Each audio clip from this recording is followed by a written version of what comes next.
Lirelei held her baby daughter close to her chest as the stolen ship shook around them. The metal walls made loud noises and sparks flew from broken wires above her head. She could hear the engines making bad sounds and knew they would not fly much longer. Her beautiful green dress was torn and had dark stains on it. The golden jewelry she once wore as a princess was gone. She had traded most of it for fuel and food during their long run from the enemy. Her pointed ears were covered by a dirty hood and her long silver hair was tied back in a simple way. Little Arya cried in her arms. The baby was hungry and sick. Lirelei had very little milk left to feed her child, and the ship had no more food. The water was almost gone too. She tried to rock Arya gently, but the baby would not stop crying. The ship hit something in space and both of them were thrown against the wall. Lirelei wrapped her arms around her daughter to keep her safe. Pain shot through her back, but she did not let go of the baby. The lights in the ship went on and off, and then stayed off. Only red emergency lights gave them any way to see. Lirelei remembered the day the Zephyrian ships came to her homeworld of Silverleaf. The sky had turned black with their huge warships. Her people tried to fight, but the elves were not warriors. They were artists and singers and makers of beautiful things. The Zephyrians were destroyers. She had been in the royal palace when the first bombs fell. Her father, the king, told her to take Arya and run. He gave her the fastest ship they had and told her to find somewhere safe. She did not want to leave, but he made her promise to keep the baby alive. That was 3 months ago now. She was lost in space with a dying ship and a sick baby. She had tried to go to other elf worlds, but the Zephyrians were there too. Every planet she knew was either destroyed or under enemy control. The ship made a loud bang and started spinning. Lirelei could feel it falling toward something. She looked out the small window and saw a planet below. It was mostly brown and green with white clouds. The ship was moving too fast, and she could not control where it would land. She strapped herself and Arya into the crash seat and held the baby tight. The ship hit the atmosphere and everything got very hot. The walls glowed red and smoke filled the air. Lirelei could barely breathe, but she covered Arya's face to protect her. The ground came up fast. Trees and rocks rushed past the window, then everything went black. When Lirelei woke up, her head hurt very bad. The ship was on its side and broken glass was everywhere. Arya was still in her arms, but the baby was not crying anymore. Lirelei felt panic fill her heart until she saw that Arya was breathing. She tried to stand, but her leg was hurt. She could walk, but it was hard. The ship door was stuck, but she found a hole in the wall, big enough to climb through. She carried Arya outside into bright sunlight. The world around them was strange. There were trees, but they were different from the ones on Silverleaf. The air smelled of metal and machines. She could hear sounds in the distance that might be vehicles or people. Lirelei started walking toward the sounds. She had to find help for Arya, even if it meant danger for herself. The baby felt hot in her arms and was breathing in short, quick breaths. She knew her daughter was getting worse. So after walking for a long time, she saw buildings in the distance. They were simple metal structures, not like the beautiful crystal cities of her home world. Smoke came from tall pipes, and she could hear the sound of heavy machines working. She was very tired, and her hurt leg made each step painful, but she kept walking because Arya needed help more than anything else. She needed to find someone who could save her baby. As she got closer to the buildings, she saw people moving around. They looked like the humans she had read about in old books. They walked on 2 legs, like elves, but had round ears and shorter lives. They were said to be simple people who worked with their hands. Lirelei had never met a human before. Her people thought of them as a young race that had not learned much about the universe yet. Here she was hoping that these simple people might help her. When her own advanced civilization had failed, she reached the edge of their settlement and could go no further. Her legs gave out and she fell to her knees. Still holding Arya tight, she could hear voices coming closer and footsteps on the hard ground. All she could do now was hope that these humans would show mercy to a broken elf princess and her dying child. She had lost everything else in the universe, but she would not give up on saving her daughter. The footsteps stopped near her, and she heard a voice speaking in a language she did not understand, but the tone was gentle, not angry. She looked up and saw a human woman in uniform looking down at them with concerned eyes. Lirel tried to speak, but no words came out. She was too weak and too scared. She just held up her baby toward the human woman, hoping that the universal language of a mother asking for help would be understood.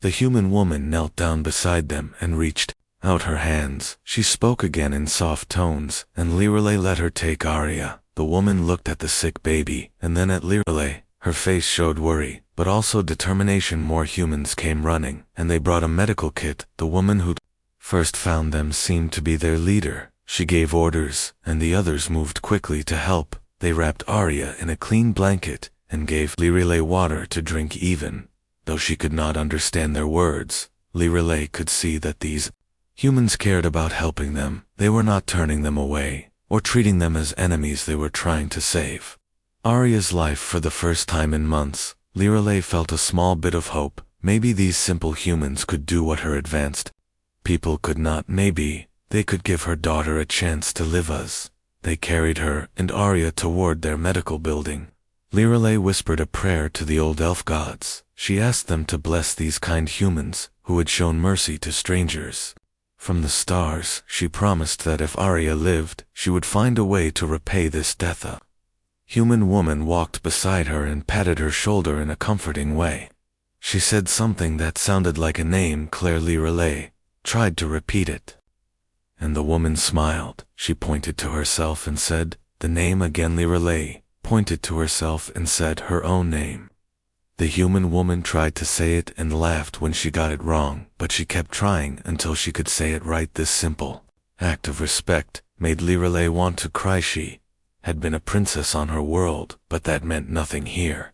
These humans did not care about her royal blood or her people's advanced technology. They only cared that she was a mother who needed help. As they entered the medical building, Lirele realized that maybe being simple was not a weakness. Maybe these humans knew something about kindness that her people had forgotten in all their centuries of learning and culture. She held on to that thought as the human doctors began working to save her daughter's life. Claire Murphy had been doing her morning patrol when she saw the smoke rising from the crash site. She was the captain of the small defense force that protected the mining colony of Haven's Rest.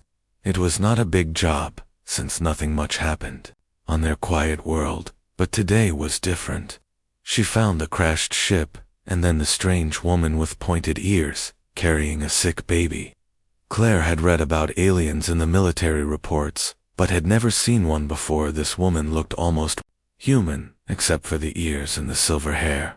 The woman was clearly desperate, and the baby looked very ill. Claire made a quick decision. She called for medical help, and told her team to bring the aliens to Dr. Lisa Bennett. Lisa was the best doctor they had, and if anyone could help the baby it would be her.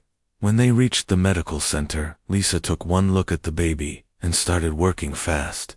The little one was burning with fever and could barely breathe. Lisa hooked up machines and gave the baby medicine through tiny tubes. Claire had to hold the mother back because she wanted to stay right next to her child. Alien woman kept saying words in a language Claire did not know, but her voice was full of fear and love. Any mother would sound the same way when their child was dying. Claire tried to calm her by speaking in soft tones and making gentle gestures. Lisa worked for hours, while Claire stayed with the mother. The woman was hurt too, but she would not let anyone treat her until she knew her baby was safe. She sat in a chair next to the medical bed and never took her eyes off her child. Other colonists started gathering outside the medical center. Word spread fast in a small community like theirs. Some were curious about the aliens, others were worried about bringing strangers into their home. Claire had 2 post guards to keep the crowds away. Helen Carter came to talk with Claire. She was concerned about the rules. They were supposed to report any alien contact to the colonial government, but the nearest government office was weeks away by ship and the baby might die if they waited. Claire told the mayor that she would take full responsibility for the decision. She was not going to let a baby die because of paperwork. The mayor was not happy, but she trusted Claire's judgment. They had known each other for many years. By evening, the baby's fever had broken. Lisa came out of the medical room looking tired, but pleased. She told Claire that the little one would live. The mother had heard the good news somehow, even though she did not speak their language, and tears started flowing down her face. Claire brought the mother some food and water. The woman was very thin and had clearly not eaten well. For a long time she ate carefully, like someone who had learned not to waste anything. Her manners were very polite, even though she was exhausted. Lisa taught Claire a few basic hand signals to communicate with the alien woman. They learned that her name was Lirelei, and the baby was called Aria.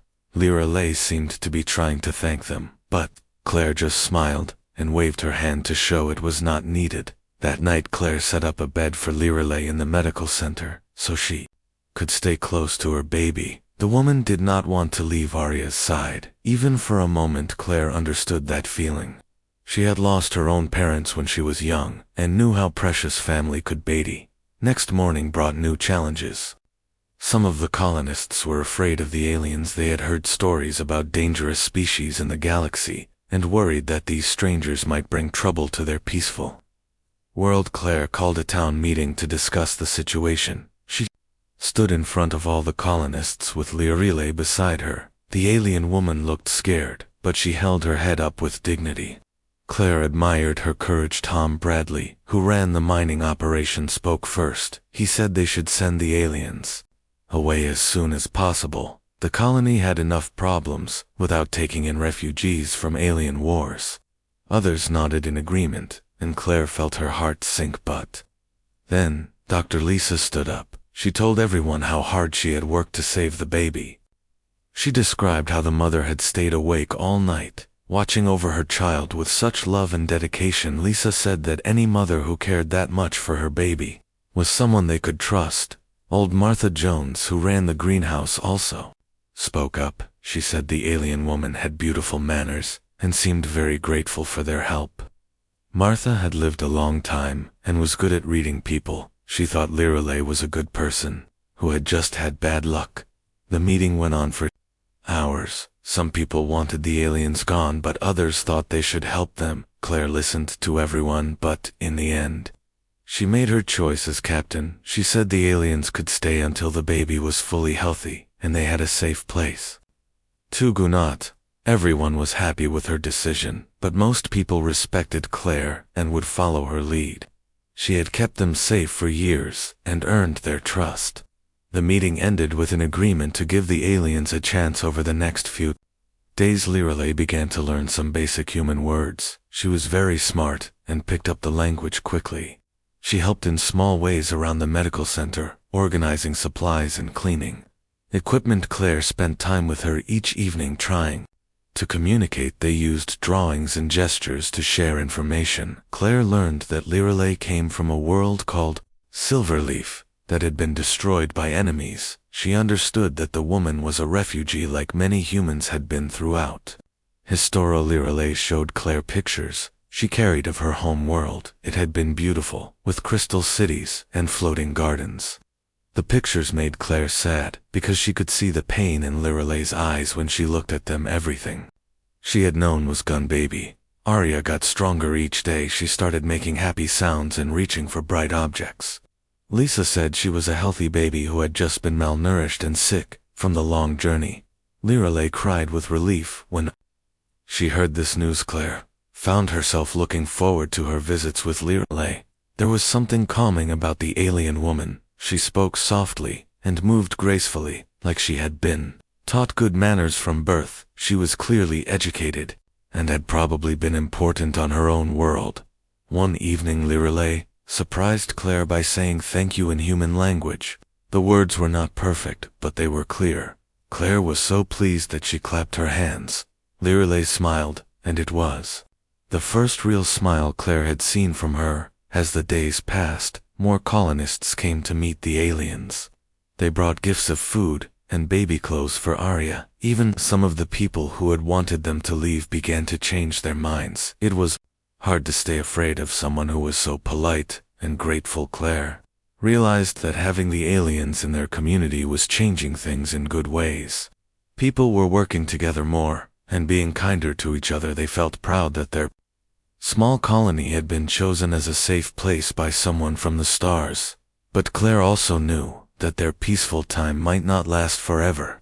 If Liralay's enemies were looking for her, they might come to Haven's Rest. The colony was not prepared for a war. Claire would have to make some hard choices about how to protect everyone she cared about. For now, though, she was happy to watch Liralay and Arya getting better each day. The baby was growing, and the mother was starting to look less haunted. Sometimes Claire caught Liralay watching the sunset with a peaceful expression and hoped that maybe this could become her new home. The galaxy was a big, dangerous place, but sometimes small acts of kindness could make all the difference. Claire had learned that from her own hard life. Now, she was teaching it to an alien princess who had lost everything except her child. Maybe that was what made humans special in the universe. They did not have the best technology or the strongest weapons, but they knew how to care for strangers and turn enemies into family. That was a power worth more than all the ships and guns in space.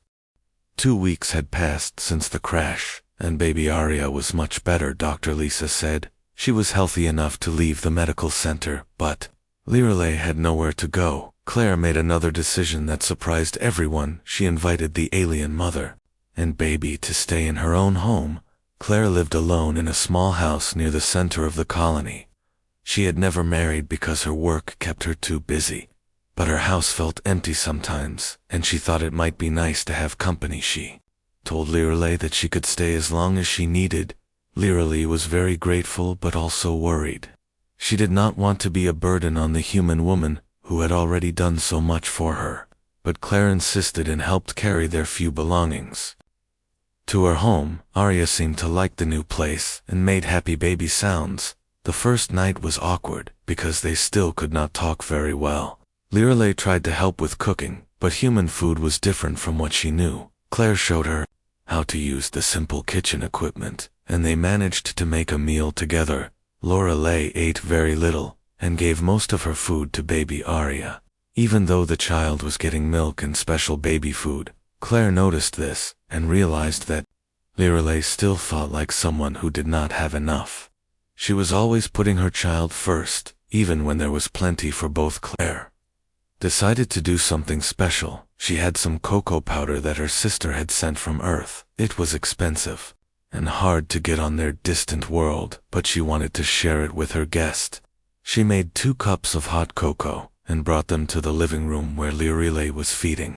Liralay looked confused when Claire handed her the warm cup. She sniffed it carefully and then took a small sip. Her eyes grew wide with surprise. It was clearly different from anything she had tasted before. Claire smiled and made drinking motions to encourage her. The taste seemed to make Liralay very emotional.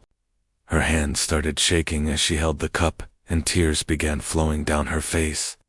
Claire was worried that something was wrong, but then Liralay began speaking in her own language. Her voice was full of wonder and gratitude. Claire went to get some soft blankets from her bedroom. She wrapped one around Liralay and another around baby Arya. The alien woman looked at her with such surprise, as if no one had ever taken care of her comfort before. Claire realized that Liralay had been running and hiding for so long that she had forgotten what it felt like to be safe that night. Something broke inside Liralay. All the fear and sadness she had been holding back came pouring out. She cried for her destroyed world and her dead family. She cried for all the people who had died in the war. She cried for the uncertain future facing her and her baby. Claire did not understand the words, but she understood the pain. She sat beside Liralay and held her while she wept. It reminded her of when she had cried after her parents died. Someone had held her then and made her feel less alone. Now she could do the same for someone else. From that night forward, their relationship changed. Liralay began to trust Claire completely, and Claire felt protective of both the alien woman and her baby. They developed their own way of communicating, using words from both languages, mixed with gestures and drawings. Liralay told Claire more about her past. She had been a princess and diplomat on her world. She knew many languages and had studied the cultures of different species. She had tried to make peace with the Zephyrians, but they only wanted to destroy everything that was beautiful. Claire learned that elves lived much longer than humans. Lirelei was over 200 years old, but looked young because her people aged slowly. This made Claire sad, because she realized that Lirelei would probably outlive all the humans she met, but it also made her want to make their time together special in return. Claire told Lirelei about human history and culture. She explained how humans had spread across the galaxy looking for new homes and opportunities. She told stories about the early colonists who had built Haven's Rest, with their own hands working together to survive. Lirelei was fascinated by human determination. She said her people had always lived in beautiful places where everything came easily.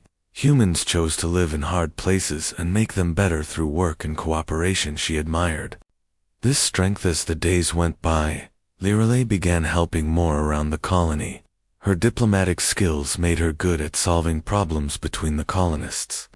She helped settle a dispute between the miners and the farmers about water rights. Her fair solutions made both sides happy. The colonists started coming to her for advice about their problems. She listened carefully and asked good questions before suggesting answers. Her gentle way of speaking and wise ideas earned their respect. Even the people who had wanted her to leave began to appreciate having her. Their baby, Arya, was growing fast and becoming more active. She would smile and laugh when Claire played with her. The baby did not seem to notice that Claire looked different.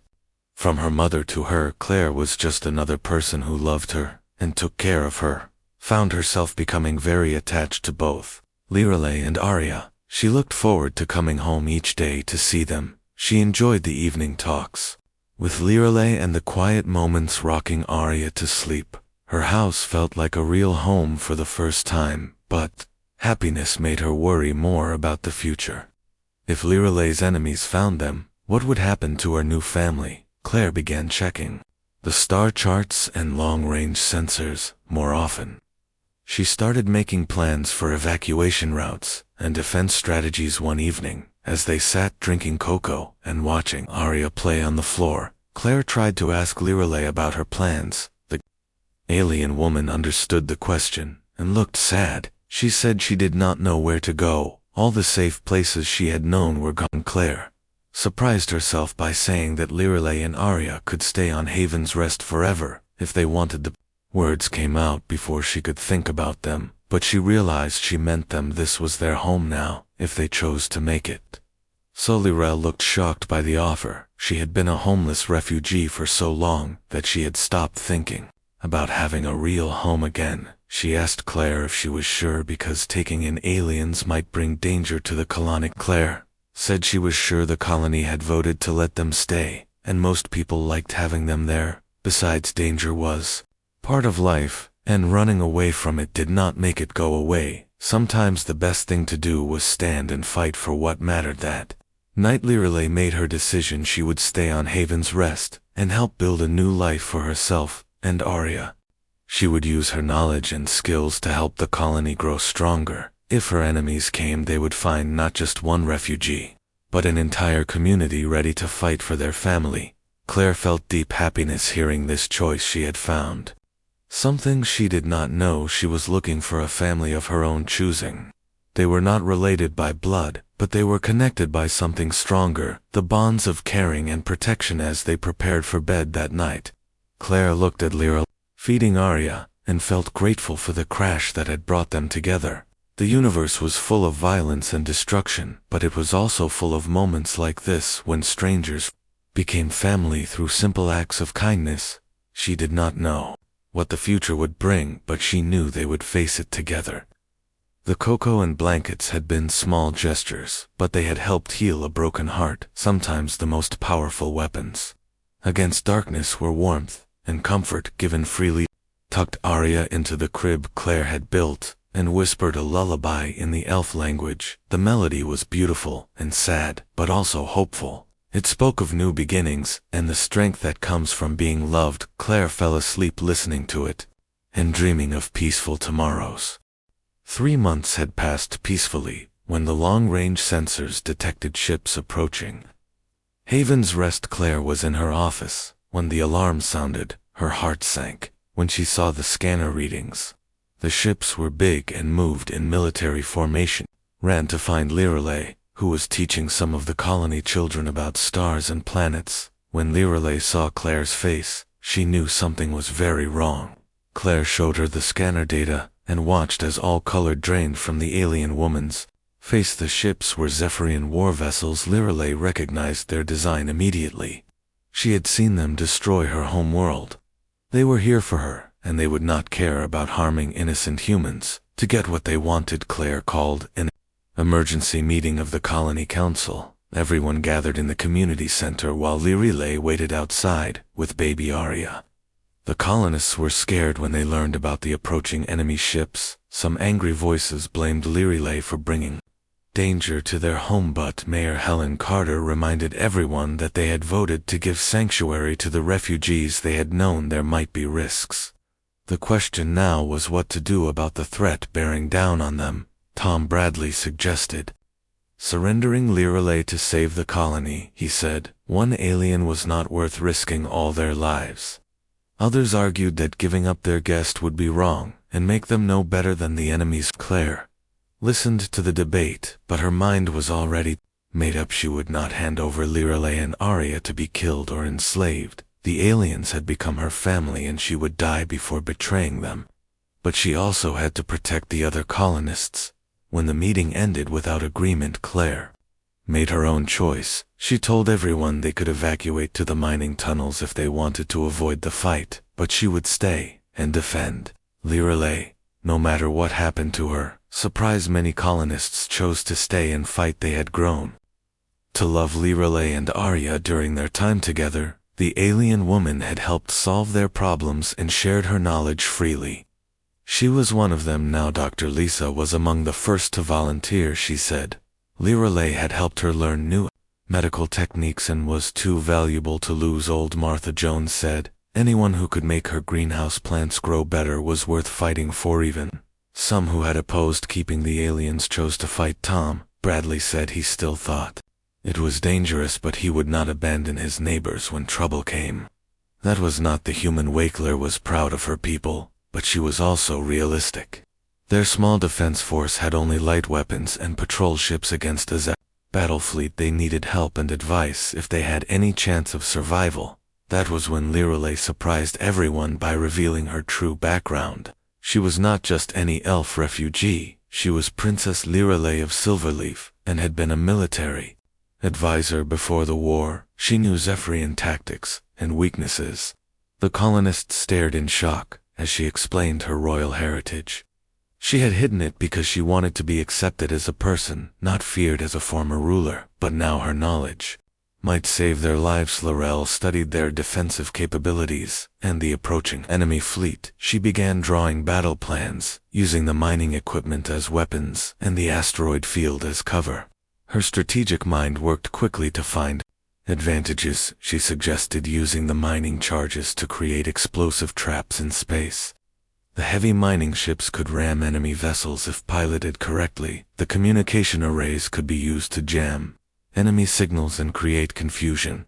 Claire was amazed by the transformation in her gentle friend. Lirelei became a different person when discussing military strategy. Her royal training and experience showed as she planned their desperate defense. The preparation took 2 days, while the enemy ships approached. Slowly the colonists worked together, turning their peaceful community into a fortress.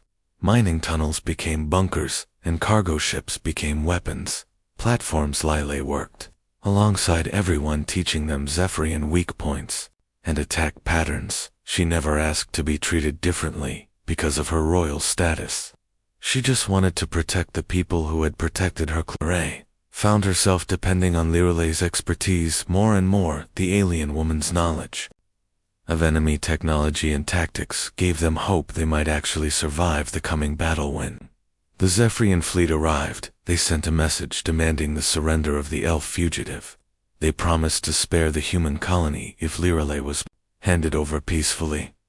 The offer was broadcast to everyone. Some colonists wavered when they heard this.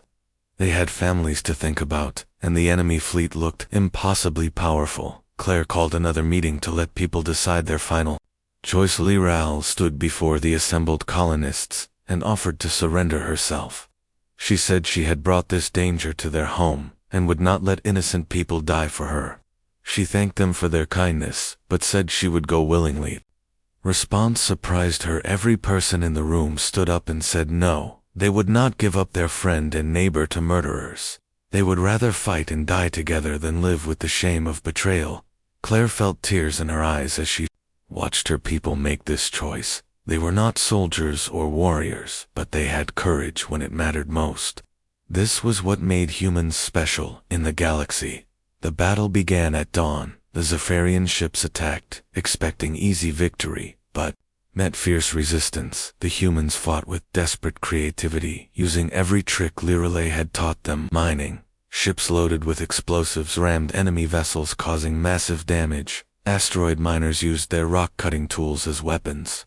The communication jammers created chaos in the enemy formation, coordinated the defense from the command center, while Claire led the space fighters.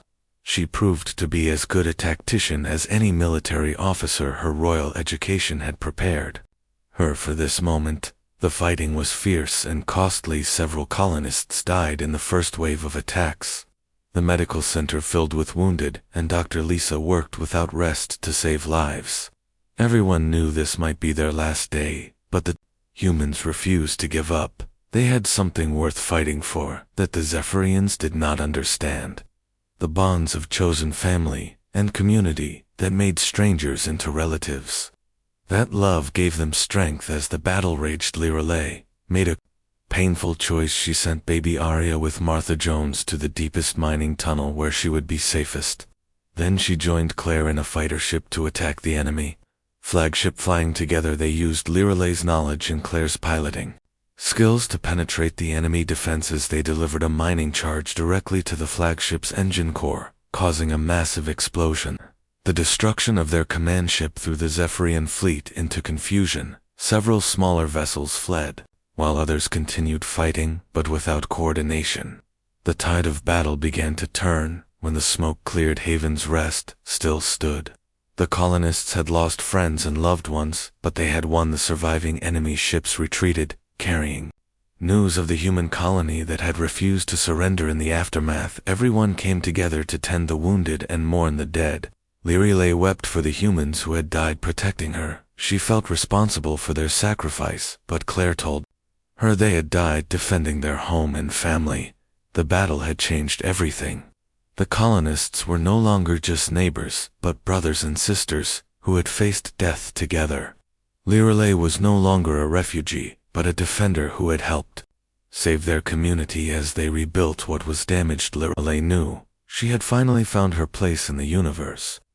She was home among people who valued courage and loyalty above all else. She was ready to help them build something beautiful from their simple beginning. 6 months after the battle, Haven's Rest had grown into something beautiful. The colony was larger now, with new buildings and better defenses. Word had spread across the galaxy about the human settlement that welcomed refugees and fought to protect. The more ships arrived each week, carrying aliens fleeing from wars and persecution. Claire and Lirelei worked together to help each new arrival find housing and work. The community had become a beacon of hope for the displaced and homeless baby. Arya was taking her first steps now and learning to speak. She called Claire her aunt in both human and elf languages, which made everyone smile. The little girl had become the beloved child of the entire colony and brought joy wherever she went. Lirelei had changed too. She no longer looked like a haunted refugee, but like someone who belonged. She helped design the new buildings, using both human practicality and elf beauty. The result was architecture unlike anything seen before. The memorial garden they built honored both the humans who died in the battle and the elves who were lost when Silverleaf fell. Lirelei worked alongside the families of the fallen to create something that celebrated life. While remembering sacrifice, Claire watched her friend bloom into a leader and teacher. Many of the refugees looked up to Lirelei as someone who understood their pain and could guide them toward healing. She had started what she called the Haven Network to help displaced people across the Stars. The relationship between Claire and Lirelei had deepened through shared struggles. They were not just friends but sisters in all the ways that mattered. They had seen each other at their worst and best and found unbreakable bonds. Dr. Lisa had learned so much from Lirelei about alien biology that she was now considered an expert. The medical center treated patients from dozens of different species, and Lisa trained new doctors in xenobiology. Tom Bradley had become one of Lisa's strongest supporters. Her suggestions had improved mining efficiency and safety. He often said that getting an elf princess as a neighbor was the best thing that ever happened to their business. The day came when Claire decided to do something special. She had been thinking about it for weeks as she watched Lirelei helping new refugees and teaching their children.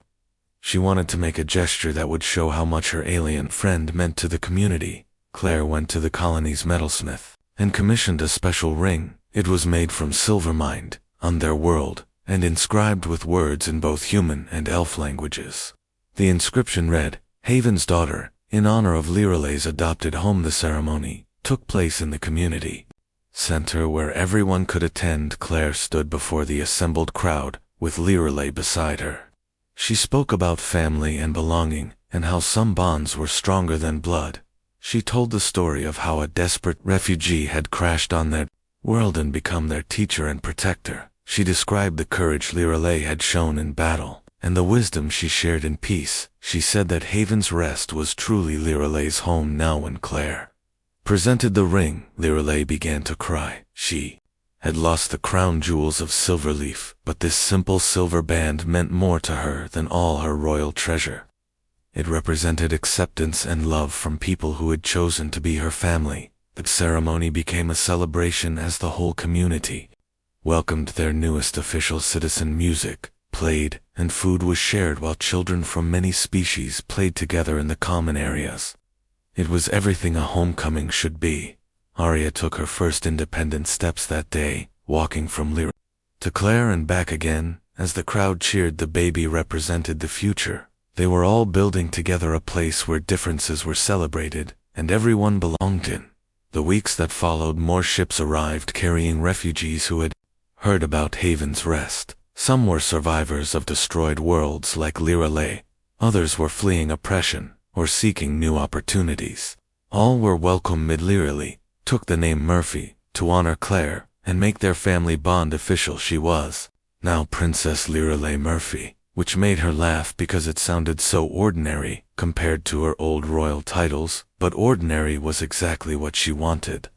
The colony established schools where children learned from teachers of many species, human pragmatism mixed with elf artistry and alien sciences to create new forms of education. The children grew up thinking diversity was normal and wonderful. Claire found herself busier than ever, managing the growing community, but she loved the work. Each successful integration of a new refugee family felt like a victory against the forces of hatred and division that plagued the galaxy. The Haven network that Lirelei created became a communication system connecting refugee communities across space. Information about safe havens and dangerous areas was shared, freely helping countless displaced people find new homes. Sometimes Claire would sit on her porch in the evening watching Arya play while Lirelei worked in her garden. The scene looked so peaceful that it was hard to remember the fear and desperation of their early days together. The ring Claire had given Lirelei caught the light as she worked among the flowers. It was a symbol of promises kept and bonds that could not be broken. They had all learned that family was not about blood or species, but about choice and commitment. Dr. Lisa often said that Haven's Rest had become a model for interspecies cooperation. Diplomats and scientists came to study their integration methods and community structures. What they found was simply people treating each other with basic decency. Memorial Garden had grown into a place of pilgrimage for those who had lost loved ones to war. Lirelei tended it carefully, making sure every name was remembered and every story honored. She said, "The dead deserved to be remembered by the living." As the colony's first year as a multicultural haven ended, Claire looked back on all they had accomplished. One crashed ship and a sick baby had changed everything. Their simple mining community had become a symbol of hope for the entire galaxy. And the anniversary of Liralay's arrival, they held another celebration.